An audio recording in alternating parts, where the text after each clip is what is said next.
Everyone, I hope you are doing well. Today we will talk about how to fix or how to solve the problem of mute notifications on the application of ChatGPT.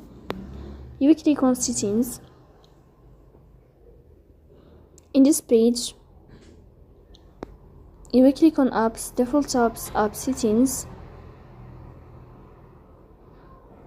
In this list,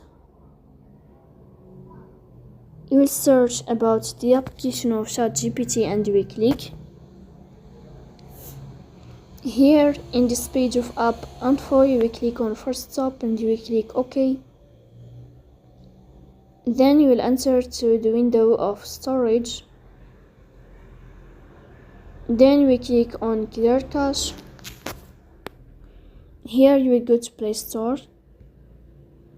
You will search about the application of ChatGPT. If you find updates, you will update.